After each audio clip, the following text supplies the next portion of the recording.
comes the rain again. A little dry spell was short-lived. It was about an hour. Whoa. Trying to make the goat pen out there. Of course, went all the way into town, bought the fencing. Drove all the rails on the ground and was 20 feet shy of fencing. Haven't a clue why. Time for a break. Time for a break. If you get that done, then I'm going to have to start setting up and testing probably 50 trail cameras. And that represents a pile of hiking coming up in a few days. And that's going to be afternoon's project. Okay, here we go. Holy shit, WTF. The world is not what it appears. Most people ignore or are unwilling to see until someone is open to it. Children are the exception. They see it just as it is. This changes as they adjust their outlook to be more adult appropriate. Adults fear what they once understood as children to be simply the world. I had many experiences, but this is one of my first. This happened in May of '93 in a small town of Kansas. The morning started like any other, beautiful and sunny. I just got my first bike and learned how to ride. And once riding, I wouldn't stop until the porch lights came on. Mid-afternoon, the sky became so dark, I couldn't distinguish noon from midnight. It started to rain. Fearing my mother's wrath for being out past dark, I pedaled my hardest to get home. Porch lights came on for other children to get home, and I knew mine would be on as well. The lightning charged the air all around me before cracking through the air and booming. Then the town went dark, completely dark. The way home was only lighted by the lightning. This all happened within 10 minutes of the sky going ultimately midnight dark. Then just a block from my house, it hit me like a brick wall. A sense of dread, like my life number was being called. And there was nothing left to do but take in the moment. I stopped my bike in the middle of the street and just stood there, not moving. The houses on the far side of my house remained black during the lightning, then were illuminated. The black, then black again, as if something was blocking the light.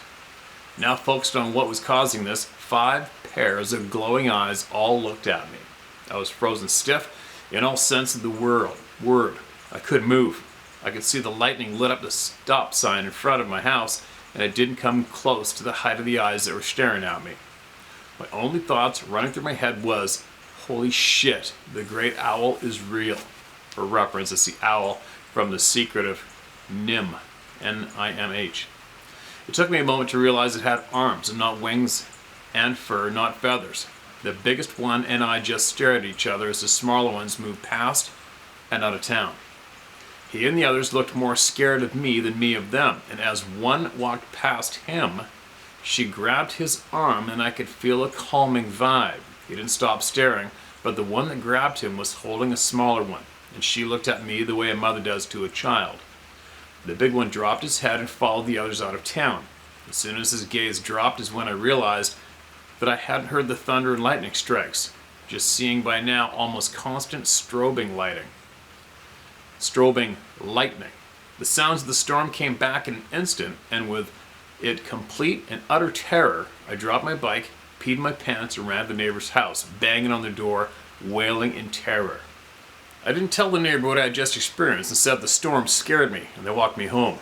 After the storm calmed and I had calmed down a bit, I was struck by another horror. I had left my bike in the middle of the road and thought how pissed off my mother would be if it was to get run over by a car. I told my sister, and she snuck outside to get my bike. She came in almost as fast as she went out and said it was on the front lawn. Thinking the neighbor happened to see it and brought it home for me, I went over the next day and thanked them for getting my bike home, and they said they didn't know I was on the bike and didn't bring it home. I saw the giants walk out of town, but they certainly didn't leave the area. My family and I visited relatives during the flood of '93, and I thought it was safer, but I was wrong. Natural disasters affect not just us, but every creature in nature. Thank you, Steve, for allowing us the place to be able to get our experiences out. It's a huge comfort to know that I'm not the only one. All right. I'm so glad that it gave you some comfort. And it sounds like you might have a few more tidbits of knowledge hanging in there that maybe someone may possibly benefit from hearing. If you'd like to share more, the door's wide open, all right? And if not, that's understandable too. But thank you so much for making that share, everybody. Here's another one, my encounter. Hello Steve, hope you're well. Here's my story. My mom and I were horseback riding mid-morning during fall in northern Wisconsin. We're probably 10 miles from the parking lot, deep in the public woods, from the rustic trailhead where our campsite was. Following along the winding trail, quietly enjoying the sounds of nature, leaves crunching and flipping under the horses' feet, the caw of blue jays, and the sun peeking through the trees, everything seemed normal. It wasn't extremely wooded ahead, as loggers did some cutting in the area this past winter. A section near the edge of the swamp untouched. As we started around the bend in the trail, it hit me, with moderate breeze blowing in our direction. The smells of fall were suddenly met by a pungent Doritos, wet dog, dirty boot, teenagers' BO and urine mixed kind of stench hit my nostrils. I was about to ask my mom if she could smell that when the fear I felt through my saddle chilled me to the bone. All the hairs of my body raised as my horse stopped dead still, head up, ears forward, and his heart racing. I could literally feel every beat through the saddle. Both horses never stopped like that before, and were in such fear they stood like statues. At that point, the trail was large enough we were pretty much side by side, looking, searching to see what they saw. Then our eyes met, and what they were looking at. Just into the trees at the edge of the swamp, maybe 50 to 75 yards, a dark, hairy animal with its back on a tree, upright, moving slightly back and forth as if it had an itch or marking its territory. It turned to face us. I could see long arms, and it had a large stomach as if pregnant, and a human-like face, at which our horses turned and bolted back in the direction we had just came. We barely stayed in our saddles as they flew in a gear at which we never knew was possible. What seemed like forever, we finally got back to camp. We hadn't said a word until then. What the hell was that? I asked. My mom claiming it was a bear, but knew it wasn't. No bear in Wisconsin was that big. The wide, broad shoulders and human-like face told me otherwise. I, being around 16 at the time, 20 plus years ago, who had basically grew up in the woods, knew. I could see it in her eyes too. A look of, what the F was that? We then started debating if we should pack up and leave and warn the other campers. Knowing we'd never be believed, my mom simply told them the area where it was and claimed it to be a bear. We packed up and headed home. That's my encounter with the reigning champion of hide and seek. Hope you continue to report people's stories, and that someone will get concrete evidence of their existence. Until then, God bless you and be safe out there. You can share if you like. Thanks, Melissa. Melissa, thanks for that. We don't hear too many people being on horseback and having eye-to-eye experience of those things. I know I haven't, and I'm sure a lot of people out there right now are wondering if I've had any scary encounters while being horseback, because I've basically been riding horses in remote everywhere forever. And to answer that question, the horses up north are not scared of bears. I haven't a clue why. I have literally been close enough to spit on a grizzly cub. It's in a video I put on a couple years back.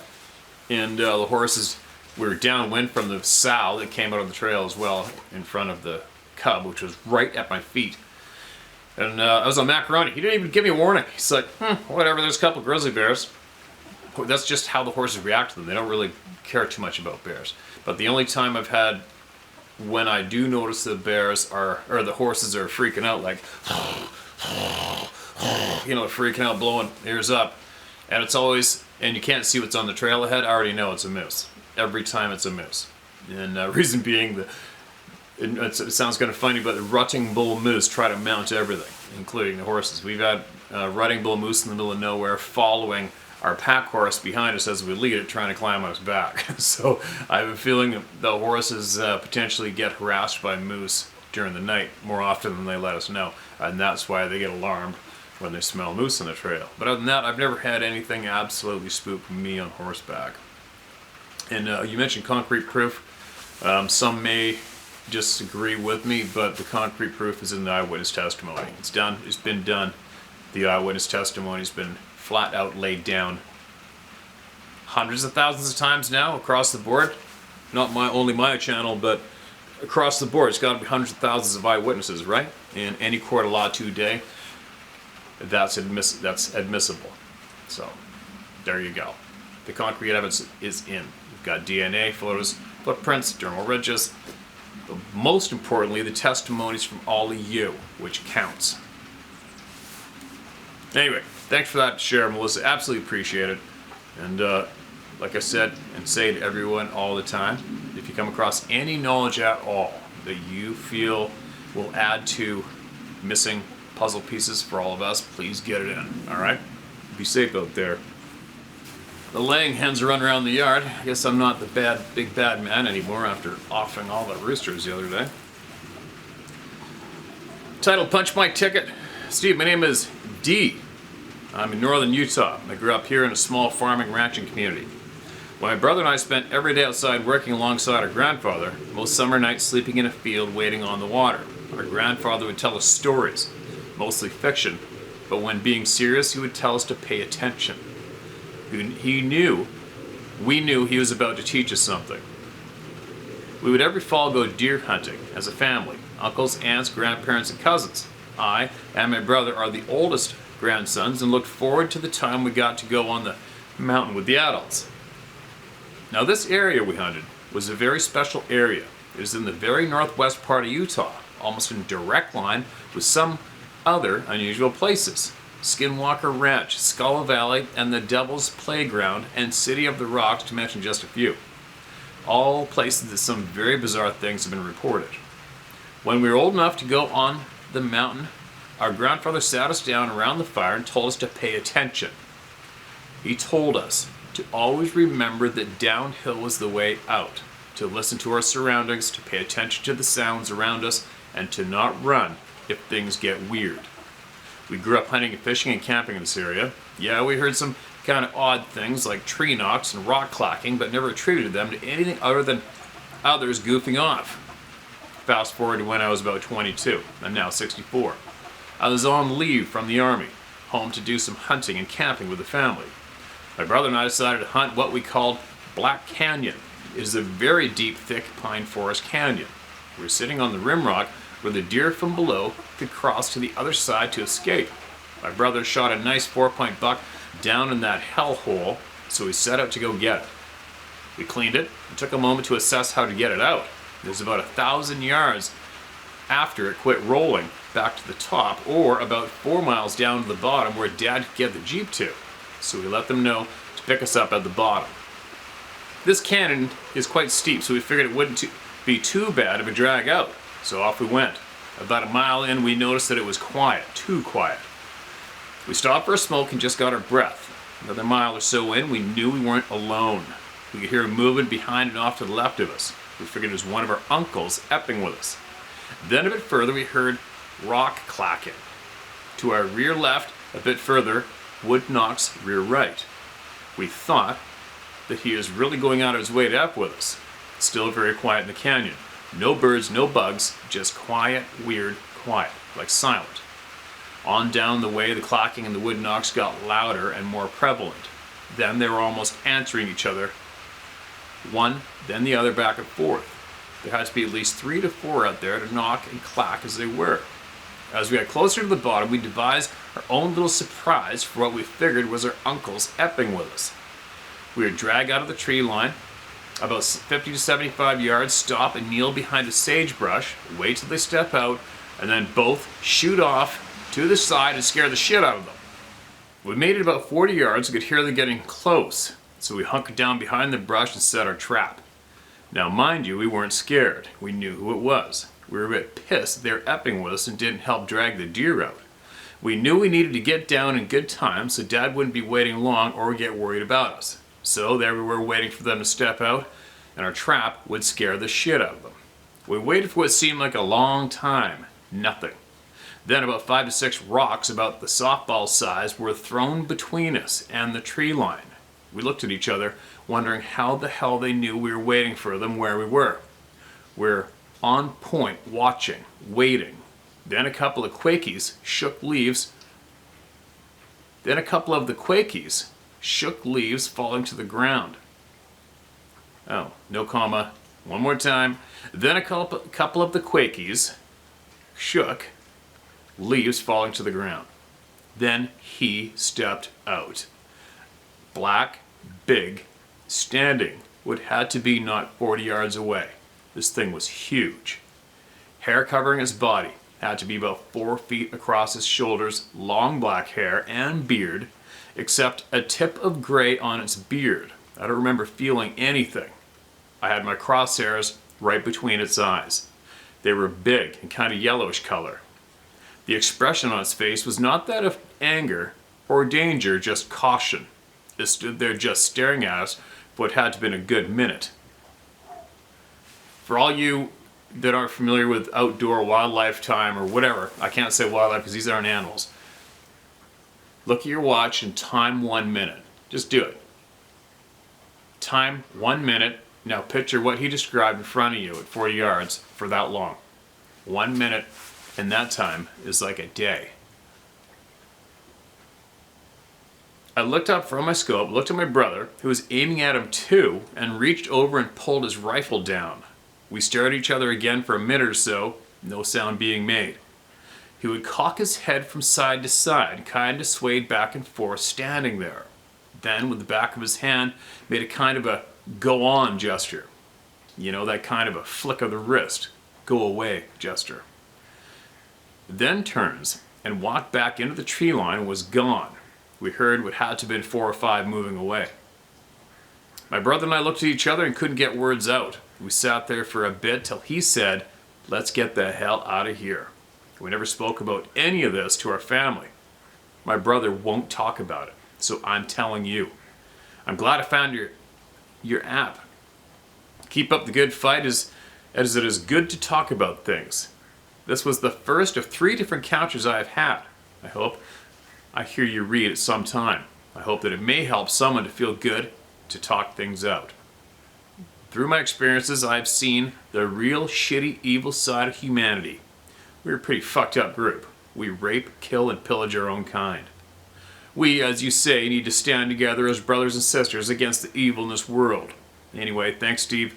You help a lot of people. Keep your head down and on a swivel. Mind your 6D, Northern Utah. P.S. If you ever get down this way, look me up. The coffee's always on. Sometime I'll relate the other encounters I've had. Okay, D, thanks for that, man. And your email is exactly what we're after, all right? We need more and more of you to come forward and get the shit out. Good work for you being brave enough to do that, all right? And make sure, just do it. Just copy this YouTube video and send it to your brother, all right? Just send it over to him, and he can read that just so that he knows he's not alone as well, all right? This is obviously a great way for people to realize they're not alone, okay? And hopefully he can learn to talk about it, possibly get that out. It causes cancer. Keeping shit inside of you that upsets you and keeping it hidden, it's just, you might as well have a little cancer cell in a pill, swallow it and hide it down here in your gut somewhere for the rest of your life. Wait for it to spill over into something. It's not good. It's not good. You got to talk about this shit and get it out. Now, what else do we have? Lots. Lots. What do we got here? This is a photo of a comment in the comment section, I believe, sent to me, okay? Steve, my name is Steve Adams. I've had experience with the Sasquatch in the North Georgia mountains in Cahuta management area. The beast caught a doe and killed it with ease. I was in a deer stand about 15 feet in a tree, and after killing the doe, it started walking towards me. It walked about 10 feet and stopped, looking straight up at me. If his stare could kill, I'd be dead. He then opened his mouth and let out a loud scream. I remember seeing his canine teeth very distinctly. He then turned slightly and started moving up the ridge, carrying the doe like we would carry a small duffel bag. I watched him walk over the ridge and heard him scream once again.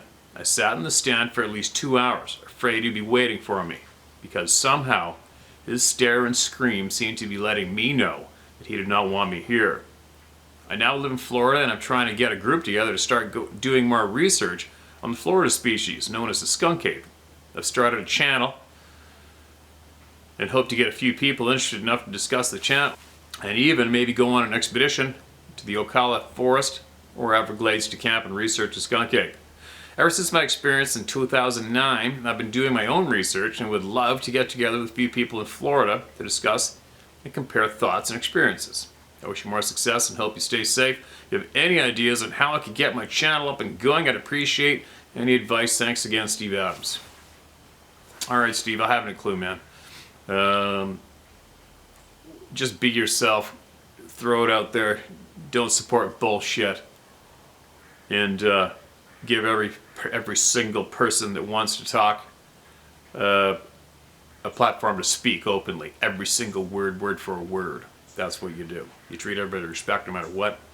And don't try to control anyone or anything. That's all I know. That's all I know, man. I'm not a professional YouTube page or anything page creator. It is what it is. If there's knowledge, people are going to come and they're going to soak it up and they're going to add to it. That's all there is to it. Hi, Steve. I started watching your channel when I kept hearing versions of my own stories. The first one happened about 35 years ago in Skyline Drive. I went there to do some hiking and sketching. I started down a trail right across the road from a visitor's center. It was supposed to come to a waterfall in 2.5 miles. I could hear something moving in all the tree trunks. I could see something moving on all the tree trunks about 30 yards ahead, so I went to see what it was. There was a group of trees whose trunks were covered by monarch butterflies. I thought, how lucky am I to get to see this? They must have just broken out of their sacks. I can't remember what they're called. Cocoons. And were drying their wings. Then I noticed a small herd of doe and fawns down on the gully on my left. Stopped walking because I didn't want to scare them. Then there was an extraordinarily loud crack. I jumped. The deer jumped. We looked at each other and then looked uphill where the crack had come from. There was no other sound. The deer trotted off and I suddenly felt like going down this trail on my own was a bad idea. As much as I wanted to go to the waterfall, I also felt I needed to leave in a hurry, which I did. It's still the most interesting 5 minutes I ever spent in the woods. Now, about 15 years later, I moved into a small cabin maybe 10 miles from Skyline Drive in a place called Linden. My 15-year-old daughter was staying with me, and one morning we woke up to some horrible, blood-curdling screaming. My daughter looked scared and asked, "What is that, Mom?" I told her I don't know. I've never heard anything like that before or since. Just listening to your channel, those 5 minutes are a little more interesting, and I hope to never hear screaming like that again. I still want to hike to that waterfall, but I won't go alone. I'm sharing because I heard another guy share about that area, and as he said, you really don't hear Sasquatch stories around there. So I want him to know he's not alone. Dodie Early. You can share my name if you want. Dodie, thanks for that. Appreciate it. Appreciate you taking note of somebody else. Somebody else having something happen close to there. That's exactly what we're doing here, alright? Reaching out to people in your area and giving them the confidence to share or letting them know that they're not the only one, right? Okay, see, I gotta go through, I got a bunch of red ones, and then I'll add more in here, which stacks on top of the red ones. And then I'll read through a bunch of those, not quite get through them. And they'll get marked as red, and so it's not consistently red, red, red, red, red. It'll be red, red, red, red, then 5 or 6 not red, and then red, red, red, red again, so I gotta scroll through here. Alright, mark this is red. This is called 1988 Alpha Meeting, Camp Chawanaki. Alpha Meeting, this ought to be interesting. Hi Steve, today is August 3rd, 2021. Thanks in advance. This has been told to 3 people, but only recently. It can be shared completely. I left my home in Lions Bay, BC before dawn on July 1st long weekend. It was 1988. I just broken my 1988 Jeep Wrangler YJ. Traveling Highway 15 to the 99, I exited 168 to head up to a seminar at Boy Scout Camp Chawanaki, Shaver Lake, Sierra Mountain Park. Once I left the main highway system, I traveled up the rustic, under-construction road in the pitch dark. There were no cell phones then, so it was a map book and a flashlight system for navigation. I crossed a rugged one-lane bridge into the camp about 2 a.m. One light was on in front of the registration building. It was dead silent. Not a soul was awake. I was getting cold in the high Sierra altitude, so I got out of my vehicle, put the top up, inserted the plastic side windows and the half doors, locked the tailgate, passenger door, and my door. I then backed up 3 parking lots into the dark so I could sleep. I knew folks would be up in a couple of hours for pre-dawn meditation. I recently returned from the Himalayas and was the main speaker at the seminar. I put my pillow against the roll bar and rested my head against the zippered plastic window. Before dozing off, I heard what sounded like the end of a typical club or bar letting out patrons, yelling, screaming, music, loud bashing noises, just the general mayhem of celebrating. I remember thinking it was funny and ironic these would be our neighbors for the next 5 days. I was asleep in seconds. I woke in a state of sheer terror. There was a human face touching mine on the other side of the plastic window. At first I thought it was a giant homeless man. He had a white and gray beard, a charcoal colored face. I said hello. He smiled, had regular teeth, white and gray long hair. I could smell a clean odor like after being in a natural hot spring. His face took up the size of my whole window. He was leaning over to his left looking in. His eyes turned on an ultra high frequency red spectrum of light which illuminated the whole area. I was terrified thinking I was about to die. Mr. Alpha then stood back from my window. He was easily twice my height and then some. I calculated him to be 14 feet tall and 6 or more feet wide. Holy shit. He was covered in dark gray hair and human hands and was enormous. He picked up the driver's side of my Jeep like it was a Tonka toy and held it so high I was sure he was going to flip it over on his top. I tried to scream but couldn't. I glanced at the passenger mirror to see if I could survive a rollover, and then I saw 2 more, about 8-foot cinnamon hair colored of these people. They were lit up in the ultra-red spectrum from the Alpha. Now I heard music, women's voices, things bashing in the remote forest surrounding the parking lot. I started praying that my death would be fast. I was frozen in fear, shaking, and completely went into meditation. I'd always been fearless up until that moment. Mr. Alpha released his grip. My Jeep bounced down violently on the new parking lot. He then walked to the front of my Jeep and looked straight into my eyes. He smiled. All the commotion stopped and it was dead silent. In a mere second, he disappeared. In a flash, reappeared in the forest with 7 others of various sizes. Definite family. It seemed impossible. I was terrified the whole 5 days I was there. My behavior was so outside of my normal self, my colleagues were mystified.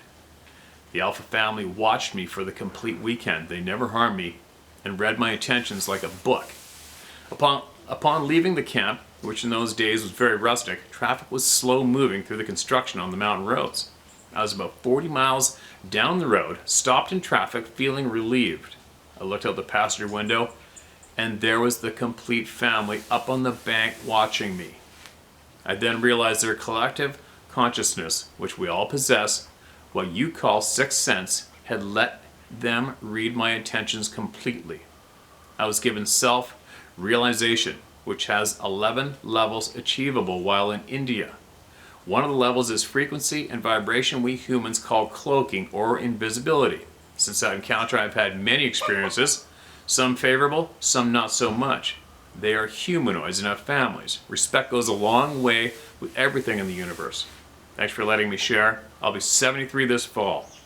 I've pretty well always lived on the edge of towns or in the woods. I think it's comical that this year, 2021, I heard the Sierra sounds on The Hunted, and sure enough I thought it was a party when I first encountered the Alpha family. The Himalayas have the Vedic stories of Yeti. We are all connected. All the best to you and yours, Vernon Wills. Vernon, that is one hell of a share. One hell of an experience.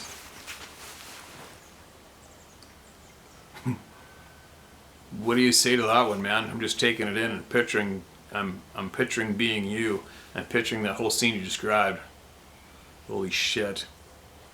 One note when you mentioned Lions Bay, if you look straight across, Lions Bay, straight across, yeah, almost straight across, Gambier Island. Gambier is where a good friend of mine, trusted my life, they found footprints up high in the spring, late spring, in the snow, up high in Gambier, riding the trial spikes.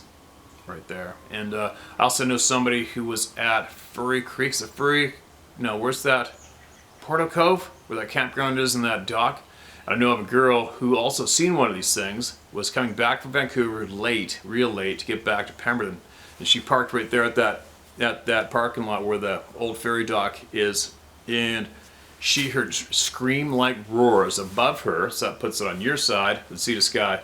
And they were booming across Howe Sound, and heard answers coming from one of the islands on the other side. I forget the name of that next one. That's the next island north of Gambier Island. There's also been sightings along the edge of that, and obviously, McNab Creek. I've been in there, up McNab. Also know of other people from Seashelt found footprints in McNab, and also know of other elk hunters who've seen one in a slide, walked across a slide at the head of McNab Creek. Anyways, I'm babbling. Just saying, there's no shortage right around Lions Bay, right? Oh, and Whistler Search and Rescue were looking for somebody in that triangle between Whistler, North Van, and Squamish, and they sent me photographs of footprints they found up top above you, up there. Anyway, more babbling.